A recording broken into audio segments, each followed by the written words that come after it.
തീർച്ചയായിട്ടും മനുഷ്യനൊരു എയിം ഉണ്ടായിരുന്നിരിക്കണം, ലക്ഷ്യം ഉണ്ടായിരുന്നിരിക്കുന്നത് ബിസിനസ്സിലേക്ക് തന്നെ പോകണം എന്നുള്ളൊരു ലക്ഷ്യം ഉണ്ടായിരുന്നിരിക്കണം. ഓക്കെ, എന്നിട്ട് അങ്ങനെ അത് എടുത്തിട്ട് എന്താ ചെയ്തത്? പിന്നെ ഒരുപാട് ഷോപ്പിൽ കണക്ട് ചെയ്തിട്ടുണ്ടായിരുന്നു. ആദ്യമൊക്കെ പോകുമ്പോഴും ഒക്കെ റിജക്ഷൻ ആയിരുന്നു, കാരണം നമുക്ക് വലിയ എക്സ്പീരിയൻസ് ഉണ്ടായിരുന്നില്ല. ഞാൻ അപ്രോച്ച് ചെയ്യുന്ന രീതികളൊക്കെ മാറ്റം വരുത്തിയിട്ട് അത്യാവശ്യം നല്ല സെയിൽസ് എടുക്കാൻ പറ്റി. ക്ലോക്ക് മാത്രമായിരുന്നു പ്രൊഡക്റ്റ് ഉണ്ടായിരുന്നത്? യെസ് യെസ്, തീർച്ചയായിട്ടും. കാരണം വലിയൊരു ഹ്യൂജ് എമൗണ്ട് ആ ടൈമിൽ നമ്മുടെ കയ്യിലില്ല.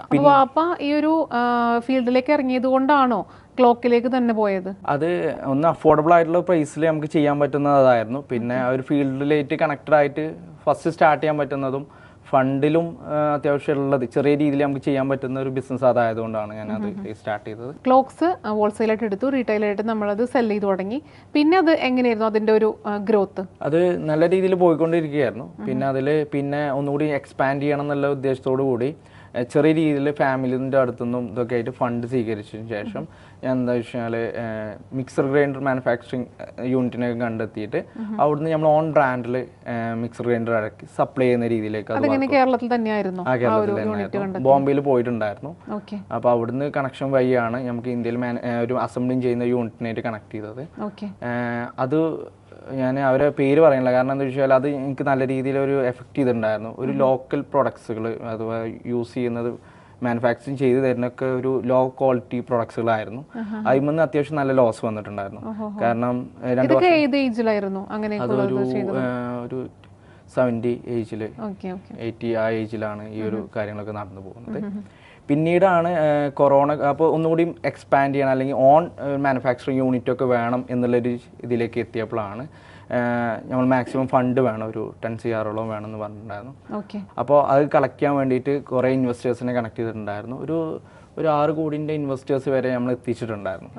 പിന്നീട് ആ കൊറോണ വന്നത് മാനുഫാക്ചറിങ് യൂണിറ്റ് സ്റ്റാർട്ട് ചെയ്യാൻ വേണ്ടിയിട്ട് അതിൽ പിന്നീട് കൊറോണ വന്നപ്പോഴാണ് ഇവരൊക്കെ എല്ലാവരും ബാക്ക് ഔട്ട് ചെയ്യുന്നു. കാരണം ഫിനാൻഷ്യലി നല്ല രീതിയിലൊരു ക്രൈസിസ് വന്നതുകൊണ്ട്. അപ്പോഴാണ് ഒരു ആപ്ലിക്കേഷൻ, ഒരു ഡെലിവറി ആപ്ലിക്കേഷൻ സ്റ്റാർട്ട് ചെയ്തിട്ടുണ്ടായിരുന്നു.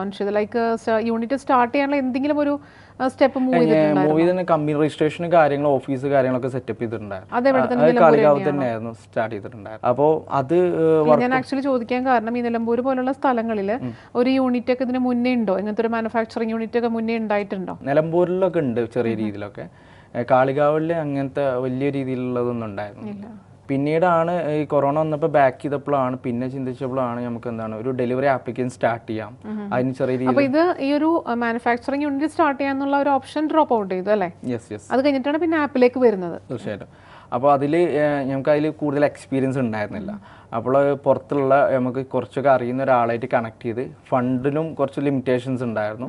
അപ്പോൾ എടുത്തുള്ള ഒരു ടീമിനായിട്ട് കണക്ട് ചെയ്തു. അപ്പോൾ അവർ ചെയ്തു തരാമെന്നുള്ള രീതിയിൽ പറഞ്ഞു. മൾട്ടിപ്പിൾ ആൾക്കാർ ചോയ്സ് നോക്കിയിട്ടുണ്ടായിരുന്നു, പക്ഷെ അഫോർഡബിൾ ആയിട്ട് ചെയ്തു തരാമെന്നുള്ള രീതിയിൽ വന്നതായിരുന്നു. പക്ഷെ അവർ ഫസ്റ്റ് സ്റ്റാർട്ട് ചെയ്യായിരുന്നു, അത് നമുക്ക് അറിയില്ലായിരുന്നു. ചെയ്ത് വന്നപ്പോൾ ഫുള്ളി ബഗ്ഗായിരുന്നു. ഞാൻ അവർക്കൊരു എമൗണ്ട് കൊടുത്തിട്ടുണ്ട്, പ്ലസ് അവരെ പറഞ്ഞിട്ട് ഇന്ന ടൈമിൽ തരാമെന്ന് പറഞ്ഞ് കുറേ മാർക്കറ്റിംഗ് ആ ടൈമിൽ ഞാൻ ചെയ്തിട്ടുണ്ടായിരുന്നു. ടോട്ടലി ഒരു 12 lakhs അടുത്തോളം നമുക്ക് എന്താണ് അതിൽ ലോസ് വന്നു. ബഗ് വന്നതുകൊണ്ട് മാത്രമാണ് ഇത്രയും ലോസ് വന്നത്? അതെ, കാരണം മാർക്കറ്റിങ്ങിനും കാര്യങ്ങളൊക്കെ ആയിട്ട് നല്ലൊരു എമൗണ്ട് നമ്മൾ ഇൻവെസ്റ്റ് ചെയ്തിട്ടുണ്ടായിരുന്നു. അപ്പോൾ കറക്റ്റ് ടൈമിൽ ഇത് എന്താണ് നമുക്ക് ഡെലിവറി ചെയ്യുമ്പോഴാണല്ലോ കറക്റ്റ് ആയിട്ടുള്ള റെസ്പോൺസ് മാർക്കറ്റിന് കിട്ടുള്ളൂ. ഈ ഒരു ആപ്പ് ഡെവലപ്പ് ചെയ്യുമ്പോൾ പലർക്കും ഉള്ളൊരു ബുദ്ധിമുട്ടാണ് അതിൽ ബഗ് വരിക എന്നുള്ളത്. അപ്പോൾ എന്തുകൊണ്ടാണ് ഈ ബഗ്സ് വരുന്നത്? ഈ ബഗ്സിനെ ക്ലിയർ ചെയ്യാനായിട്ട് പറ്റാത്തത് എന്തുകൊണ്ടാണെന്നുള്ളതാണ് അൻഷിതിൻ്റെ ഒരു വ്യൂ. ക്ലിയർ ചെയ്യാൻ പറ്റാതെന്ന് വെച്ചാൽ കറക്റ്റായിട്ടുള്ള സ്ട്രക്ചർ ചെയ്യാതെ ചെയ്തുകൊണ്ടായിരിക്കാം മേ ബി. കാരണം ഇപ്പോൾ ഞങ്ങൾ ചെയ്യുന്നത് UI ഡിസൈന് കാര്യങ്ങൾ, ഇതൊരു പ്ലാൻ ആയിട്ടാണ് നമ്മൾ ചെയ്തു പോകുന്നത്. എല്ലാം കംപ്ലീറ്റ്ലി ഇങ്ങനെ ആയിരിക്കും ആപ്ലിക്കേഷൻ എന്നുള്ളതൊക്കെ എല്ലാം കംപ്ലീറ്റ്ലി UI UX ഡിസൈൻ നമുക്ക് കാണാൻ കഴിയും. അങ്ങനെ ആകുമ്പോൾ ഔട്ട് എന്താണെന്നുള്ളത് മനസ്സിലാവും. ഇപ്പോൾ ഇവരെ സൈഡിൽ നോക്കുമ്പോൾ ഇവർ ലാസ്റ്റാണ് നമുക്ക് പ്രൊഡക്ട്സിനെ കാണിച്ചു തരുന്നത്, ഇങ്ങനെയാണ് ഡിസൈനൊക്കെ വരുന്നത് എന്നുള്ളത്. കാരണം ഇപ്പോൾ ഇങ്ങനെയാണ് നമ്മൾ മൈൻഡിൽ ഉദ്ദേശിക്കുന്നതും ആസ് എ കസ്റ്റമർ ഉദ്ദേശിക്കുന്നത് വേറെ ആയിരിക്കും. അത് മാറ്റാൻ വേണ്ടിയിട്ടാണ് UI UX ഡിസൈൻ നമ്മൾ എന്താണ് ഇൻട്രൊഡ്യൂസ് ചെയ്തിട്ടാണ് കാര്യങ്ങളൊക്കെ ചെയ്യുന്നത്. അപ്പോൾ കറക്റ്റ് ഔട്ട് എന്താണെന്നുള്ളത് ക്ലയന്റിന് മനസ്സിലാക്കാൻ പറ്റും. അങ്ങനെയൊന്നും അല്ലായിരുന്നു അവർ ചെയ്തു തന്നിട്ടുണ്ടായിരുന്നു. അപ്പോൾ നമുക്ക് എന്താണ് കറക്റ്റ് നമ്മളെ വിഷനും അവരുടെ വിഷനും തമ്മിലുള്ളൊരു ഗ്യാപ്പ് ഉണ്ടായിരുന്നു. അപ്പോൾ അതൊക്കെ നമ്മൾ ഇപ്പോൾ ഇവിടെ സോൾവ് ചെയ്തിട്ടാണ് കാര്യങ്ങളൊക്കെ ചെയ്തു പോകുന്നത്. ഡെവലപ്മെന്റിൽ ബഗ് വരുന്നത് സ്ട്രക്ചറില്ലായ്മ, അതുപോലെ തന്നെ ഫ്രഷേഴ്സിനെ കൊണ്ട് ചെയ്യുന്നത്, പിന്നെ അതുപോലെ തന്നെ ഇപ്പം ഒരു കോൺഫിഡൻസ് ഇല്ലാത്ത ആൾക്കാരാണെന്നുണ്ടെങ്കിൽ ഈ ഒരു ഡെവലപ്മെന്റ് ഏരിയയിലേക്ക് വരാൻ കഴിയും. കാരണം ദിനം പ്രതി ഇതിൽ ബഗ്ഗുകൾ കാര്യങ്ങൾ വരുന്നതാണ്. ഇത് ഫിക്സ് ചെയ്യാനും കോംപ്ലിക്കേറ്റഡ് ആയിട്ടുള്ള കാര്യങ്ങൾ ഫിക്സ് ചെയ്യാനൊക്കെ ഉള്ള കഴിവുള്ള ആൾക്കാരാവണം ഡെവലപ്മെന്റിൽ വരുന്നത്. ഇപ്പോൾ ഒരു ആപ്പ് നമ്മൾ ഡിസൈൻ ചെയ്തു ഡെവലപ്പ് ചെയ്തിട്ട് അതിലൊരു ബഗ് ഉണ്ടായിട്ടുണ്ടെങ്കിൽ അത് ക്ലിയർ ഔട്ട് ചെയ്തിട്ടുണ്ടെങ്കിൽ പിന്നെ വേറെ ബഗ് വരാൻ ചാൻസ് ഉണ്ടോ, അല്ലെങ്കിൽ നമുക്കത് അതിൽ നിന്ന് രക്ഷപ്പെടാനായിട്ട് എന്തെങ്കിലും ഒരു പെർമനന്റ് സൊല്യൂഷൻ നമുക്ക് ആക്ച്വലി വരുന്നുണ്ടോ? അത് സ്ട്രക്ചർ ചെയ്യുന്നതിനനുസരിച്ചാണ്. ഇപ്പോൾ പല ആൾക്കാർ നമ്മളായിട്ട് വരാറുണ്ട്, വേറെ ടീമിനായിട്ട് ചെയ്തിട്ട് സ്ട്രക്ചർ ഇല്ലാത്തത് കൊണ്ടുള്ള കുറേ പ്രശ്നങ്ങളുണ്ട്. ചില ആൾക്കാർ സെർവറിലൊക്കെ കുറച്ച് പേർക്ക് ഹാൻഡിൽ ചെയ്യാൻ പറ്റുന്ന രീതിയിലൊക്കെ ആയിരിക്കും സ്ട്രക്ചർ ചെയ്തിട്ടുണ്ടാവില്ല. ഇപ്പൊ നമ്മൾ ചെയ്യുമ്പോൾ എന്ന് വെച്ചാൽ ബൾക്ക് ആയിട്ടുള്ള ആൾക്കാർ വന്നാൽ പോലും ഹാൻഡിൽ ചെയ്യാൻ പറ്റുന്ന രീതിയിലായിരിക്കും ബേസ്മെന്റ് ഒക്കെ ഫൗണ്ടേഷൻ ചെയ്ത് പോവാം. അങ്ങനെ ആകുമ്പോൾ നമുക്ക് എന്താണ് ഹ്യൂജ് പ്ലാനിലായിരിക്കും എല്ലാ ബിസിനസ്സുകാരും വരിക. ആ ഒരു മൊമെന്റ് തന്നെയാണ് കീപ്പപ്പ് ചെയ്ത് പോകുന്നത്. പിന്നെ ബഗ് വരാനുള്ള ചാൻസസ് എന്ന് പറയുന്നത് പല ആൾക്കാരും സ്ക്രാച്ച് നല്ല ബിൽഡ് ചെയ്യാം. ഇവർ ഔട്ട്സോഴ്സ് ചെയ്ത് ഏതെങ്കിലും പർച്ചേസ് ചെയ്തിട്ടോ ക്രാക്ക് ചെയ്തിട്ടോ അത് യൂസ് ചെയ്യും. അത് വേറൊരാൾ ഉണ്ടാക്കിയ കോഡ് ബേസ് ആണ്.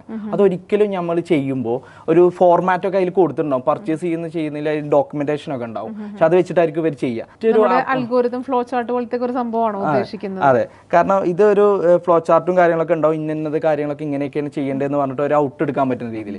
നാളെ ഒരു അപ്ഡേറ്റ് പറയുമ്പോൾ ഇവരെ കൊണ്ട് ചെയ്യാൻ കഴിയൂല. അങ്ങനത്തെ കുറെ പ്രശ്നം. കാരണം ഒരാൾ ചെയ്തൊരു കോഡ് ലാംഗ്വേജ് വേറെ ആൾക്ക് ചെയ്യാൻ ഭയങ്കര ബുദ്ധിമുട്ടാണ്.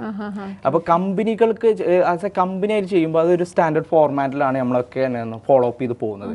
കാരണം അതല്ലെങ്കിൽ ഒരു ഫ്രീലാൻസേഴ്സിന് ഒരു കമ്പനി ഒരിക്കലും ഒരു പ്രൊഡക്ട്സ് കൊടുക്കൂല, അത് ചെയ്യാൻ കൊടുക്കൂല. കാരണം എന്താ വെച്ചാൽ ഫ്രീലാൻസേഴ്സ് നാളെ ഒരു ജോലി കിട്ടിക്കഴിഞ്ഞാൽ പോകും. കമ്പനീസ് അവിടെ തന്നെ നിലനിൽക്കും. കാരണം കമ്പനിക്ക് ഒരു ഫ്ലോ ഉണ്ടാവും. കാരണം എങ്ങനെയാണ് ഇത് ചെയ്ത് പോകേണ്ടത്, സ്ട്രക്ചർ കാര്യങ്ങളൊക്കെ ഉണ്ടാവും. അതിനെ ബേസ് ചെയ്തിട്ടാണ് നമ്മളെല്ലാം ഡെവലപ്പ് ചെയ്ത് പോകുന്നത്. അപ്പോൾ ആ ക്വാളിറ്റി 110% നമ്മൾ ഗ്യാരണ്ടിയോട് കൂടി തന്നെ കൊടുക്കുന്നുണ്ട്. അതുപോലെ തന്നെ എഗ്രിമെന്റ് സൈൻ ചെയ്യുന്നുണ്ട്. നമ്മൾ പറയുന്ന ക്വാളിറ്റി ആപ്ലിക്കേഷനോ അല്ലെങ്കിൽ വെബ്സൈറ്റിനോ ഇല്ലെങ്കിൽ 2 times റീഫണ്ട് ചെയ്യുന്നുള്ള കാര്യം. അത് കാരണം എന്താ വെച്ചാൽ അത്രയും ക്വാളിറ്റിയും ഗ്യാരണ്ടിയോട് കൂടി ചെയ്യാൻ പറ്റുന്ന ടീം നമ്മളൊപ്പം ഉണ്ട്. ടീമിന്റെ ആ കപ്പാസിറ്റി കൊണ്ടാണ് നമ്മൾ അത്രയും ഗ്യാരണ്ടി പറയുന്നത്. അപ്പോൾ ഒരു ക്ലയന്റിനെ ബേസ് നോക്കുമ്പോൾ അവർക്കൊരു വേറെ മാർക്കറ്റിംഗ് സൈഡ് കാര്യങ്ങളൊക്കെ ചിന്തിച്ചാൽ മതി. കാരണം ഇവിടിനെ കുറിച്ച് ബോധേടാവേണ്ട ആവശ്യമില്ല. അത്രയും ഗ്യാരണ്ടിയോട് കൂടി നമുക്ക് ചെയ്ത് കൊടുക്കാൻ കഴിയും. അപ്പം ഈ ഒരു ആപ്പ് സ്റ്റാർട്ട് ചെയ്തിട്ട് അതിൽ ബഗ് വന്നു, അതിൽ കുറെ ലോസ് വന്നു, അതിനുശേഷമാണ് ആപ്പുകൾ ഉണ്ടാക്കുന്ന ഒരു ആപ്പിലേക്ക് എത്തുന്നത് അൻഷിത് അല്ലേ? അതിന്റെ കൂടെയാണ് അനിയനെയും കൂടി ഇത് പഠിപ്പിക്കുന്നത്. അപ്പൊ ആ ഒരു കഥയിലേക്ക് ഒന്ന് വരാമോ? ഇപ്പോൾ അത് അത്യാവശ്യം നല്ല ലോസിൽ നിൽക്കുന്ന ടൈമിൽ ഞാൻ വണ്ടൂർ വെച്ചിട്ട് ഞാനൊരു ബോക്സിങ്ങിനും കാര്യങ്ങളൊക്കെ പോയിട്ടുണ്ടായിരുന്നു ചെറിയ പ്രായത്തിൽ. അന്ന് ബോംബെയിൽ നിന്ന് പരിചയപ്പെട്ട ഒരാളുണ്ടായിരുന്നു. വണ്ടൂരാണ്, വണിമ്പലൊക്കെ ആയിട്ടാണ് താമസം വരുന്നത്. ആളായിട്ട് സംസാരിച്ചു, കാര്യങ്ങളൊക്കെ പറഞ്ഞപ്പോൾ ആൾ ചെയ്തു തരാമെന്ന് പറഞ്ഞു. പക്ഷേ അന്നത്തെ ഫണ്ട് വെച്ചിട്ട് എനിക്ക് അത് അഫോർഡ് ചെയ്യാൻ പറ്റിയിട്ടുണ്ടായിരുന്നു. അപ്പോൾ ആൾ പഠിപ്പിച്ചു കൊടുക്കാന്നുള്ള രീതിയിലെത്തിയപ്പോൾ ഞാൻ അഞ്ജനായിട്ടൊക്കെ സംസാരിച്ചു. കാര്യങ്ങൾ നിങ്ങൾ പഠിക്കാൻ പോയി കഴിഞ്ഞാൽ അത് നല്ലതാണ്, കാര്യങ്ങളൊക്കെ കൺവിൻസ് ചെയ്തെടുത്തു. അപ്പോൾ ഓക്കെ, ഓൻ റെഡിയായി. അപ്പോൾ ഫിനാൻസ് സമ്മതിച്ചോ അതിനും? ഓക്കെ, കാരണം ഇത് സമ്മതിക്കാനുള്ള ചാൻസ് കൂടുതലായിരുന്നു. പിന്നെ അവനക്ക് ഫ്രീ ആയിട്ടുള്ളൊരു ടൈമായിരുന്നു, സ്കൂളിൽ വെക്കേഷൻ ടൈമായിരുന്നു. അപ്പോൾ സ്റ്റാർട്ട് ചെയ്തു. പക്ഷേ അതിൽ എനിക്ക് ഫണ്ടമെന്റലി സപ്പോർട്ട് ചെയ്യാൻ കഴിഞ്ഞിട്ടുണ്ടായിരുന്നില്ല. അന്ന് ലാപ്പ് എടുത്ത് കൊടുക്കേണ്ടിണ്ടായിരുന്നു. കാരണം അവനക്ക് ആദ്യം എന്താണെന്ന് സംഭവം ഇതിങ്ങനെ ഓണാക്കാൻ കുറച്ച് കാര്യങ്ങളെ അറിയുള്ളായിരുന്നു. പക്ഷേ എല്ലാ കാര്യങ്ങളും ആൾ പഠിപ്പിച്ചു കൊടുത്തിട്ടുണ്ടായിരുന്നു. പ്ലസ് പിന്നെ ഇതിന് ഫിനാൻഷ്യലി സപ്പോർട്ട് ചെയ്യാൻ കൊണ്ട് കഴിഞ്ഞിട്ടുണ്ടായിരുന്നില്ല. അപ്പോൾ ഫാദർ നല്ല രീതിയിൽ ഫീസ് കാര്യങ്ങളൊക്കെ ഫാദർ സപ്പോർട്ട് ചെയ്തു. അവനക്ക് വേണ്ട ലാപ്ടോപ്പ് അമ്മമാർ സെറ്റ് ചെയ്ത് കൊടുത്തു. അപ്പോൾ അതുകൊണ്ട് നമുക്ക് മാക്സിമം അവനെ പഠിച്ചെടുക്കാൻ പെട്ടെന്ന് തന്നെ അവൻ പഠിച്ചെടുത്തു. കാരണം അത്രയും ഇൻവെസ്റ്റ് ചെയ്താണ്, ആ അഗ്രസീവ് മൈൻഡോട് കൂടി തന്നെ റിസർച്ച് ചെയ്ത് പഠിച്ചെടുത്തു. ഈ ആപ്പ് ഡെവലപ്പ് ചെയ്യാൻ പഠിച്ചതൊക്കെ അങ്ങനെ ഓൺലൈൻ തന്നെയാണോ പഠിച്ചത്? അല്ല, ഡയറക്റ്റ് ആയിരുന്നു. ഒരു ഇൻസ്റ്റിറ്റ്യൂട്ട് മോഡലല്ല അവൻ പഠിച്ചെടുത്ത്. കാരണം സാറിൻ്റെ ഒപ്പം തന്നെ ഇരുന്ന് അവിടുത്തെ സൊല്യൂഷൻ പ്രോബ്ലംസും കാര്യങ്ങളൊക്കെ ക്ലിയർ ചെയ്തിട്ട് ഡെവലപ്പ് ചെയ്ത് ഒപ്പം ഇരുന്നിട്ടാണ് പഠിച്ചിട്ടുണ്ടായിരുന്നത്.